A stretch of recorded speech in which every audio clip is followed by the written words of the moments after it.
संदीप ने अपनी माँ के कहने पर गांव में शादी कर ली थी। लड़की का नाम था सुनीता। माँ का कहना था एकदम मॉडर्न बहू नहीं होनी चाहिए, लेकिन उन्हें नहीं पता था कि गांव से आने वाली बहू सुंदर सुशील तो होगी और उसको गांव से बाहर भी निकाल लाएंगे, लेकिन उसके अंदर का गांव कैसे बाहर निकलेगा। शादी के कुछ दिन बाद, माँ टिफिन तो देना जरा। बेटा अब तो स्कूल नहीं ऑफिस जाता है, माँ से नहीं अपनी बीवी से टिफिन मांगा कर। ओके माँ। सुनीता टिफिन ले आओ। जी लो टिफिन, इसके अंदर पिस्ता डाल दिया है। पिस्ता? पिस्ता क्यों? सास जी ने बोला था ना कि आपको पिस्ता बहुत पसंद है।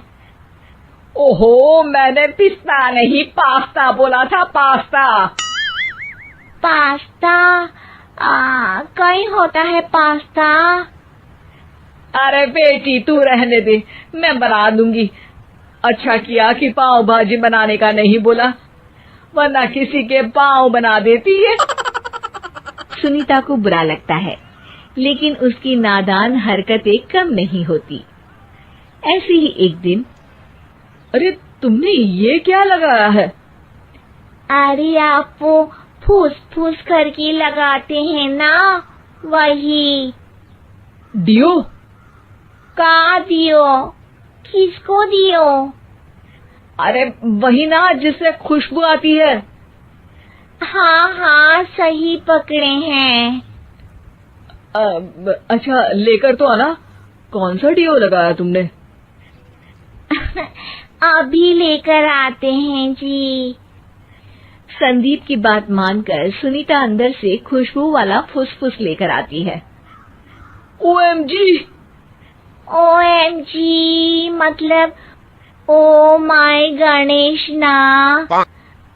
अरे ओएमजी छोड़ो, ये खुशबू वाला फुसफुस की बात कर रही थी तुम? हाँ इसी की, फिर से सही पकड़े हैं। अरे देवी, लेकिन आप सही नहीं पकड़े हैं, ये डियो नहीं है। डियो नहीं है तो क्या लियो है?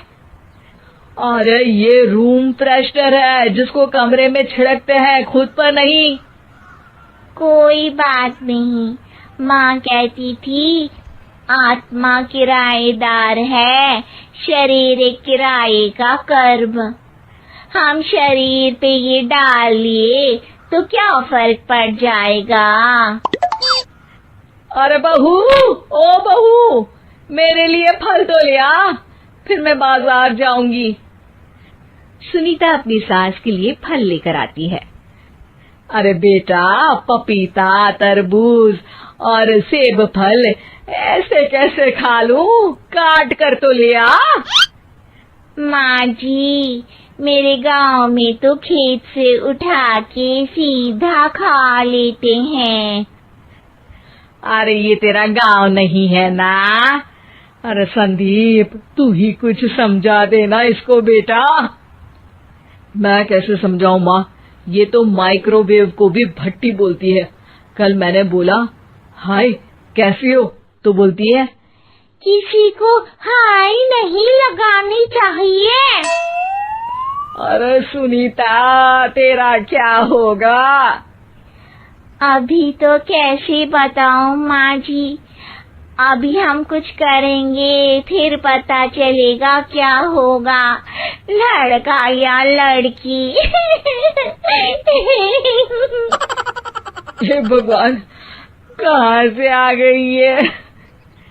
रामपुर से जी, आप ही तो लेकर आए थे मुझे। आराम, मुझे माफ कर दो। पहले कोई गलती तो करिए जी, आपकी तो सारी गलती माफ कर देंगे हम। हाँ अरे बहू, मेरी बात सुन। फल यानी कि फ्रूट जब भी लाए ना तो काट कर लाना, ठीक है? जी ठीक है माँ जी, फल यानी फ्रूट यानी काट के लाऊंगी। सुनीता रोज ही कोई ऐसी हरकत कर देती जिसकी वजह से उसे घर में 2 बातें सुननी पड़ती। एक दिन, माँ, मेरे बॉस घर पर आने वाले हैं शाम को। उनका बर्थडे है, फैमिली साथ नहीं रहती उनके, तो यही पार्टी कर लेंगे। उनको अच्छा लगा तो शायद मेरा प्रमोशन भी हो जाएगा। मैं ना फ्रूट केक लाकर फ्रिज में रख दूंगी और तेरे साथ आज खाना मैं बनाऊंगी, ताकि जब साहब आए तो खाने में कोई गड़बड़ ना हो। शाम को जब सारी तैयारियां हो जाती है, संदीप के साथ बड़े साहब भी घर आते हैं। आप फ्रूट केक तो ले आना बहू, फिर खाना खाएंगे। और इस सब की क्या जरूरत थी? आपने बुलाया वही काफी है। सर, आपका परिवार शहर में नहीं है, तो हम ही आपके परिवार जैसे हैं सर।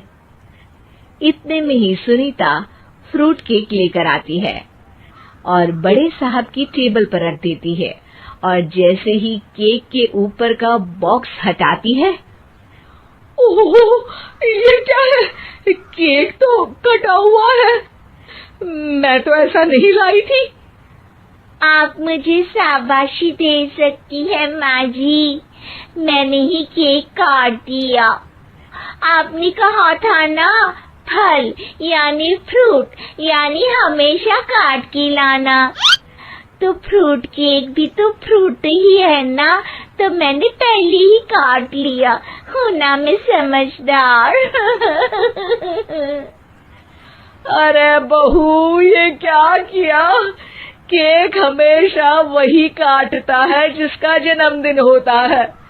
तुझे एक बात भी समझ नहीं आती, एक नंबर की बेवकूफ है। पूरा माहौल बिगड़ चुका था। संदीप को लगने लगा था कि साहब उसे प्रमोशन तो दूर की बात है, कहीं डिमोशन ना दे दे। लेकिन साहब बीच में ही बोल पड़ते हैं। अरे कोई बात नहीं, ये इनकी बेवकूफी नहीं है, इनका भोलापन है। बेटा, आप कहाँ से हो? रामपुर गांव से। अरे वाह, गांव से? फिर तो आपके गांव में ताजे फल और सब्जियां मिलते होंगे। हाँ, सही पकड़े हैं। हम तो काटते भी नहीं, सीधा खा लेते हैं। मैं ना एक बार तुम्हारे गांव घूमने जरूर चलूंगा। क्यों संदीप, ले चलोगे ना? मुझे गांव घूमना बहुत पसंद है। बस फिर क्या था, संदीप और सास दोनों खुश हो गए, क्योंकि साहब को सुनीता ने गांव की बात करके खुश कर दिया था। अब संदीप का प्रमोशन पक्का था। शिक्षा: कभी भी किसी भी गलती पर घबराना नहीं चाहिए।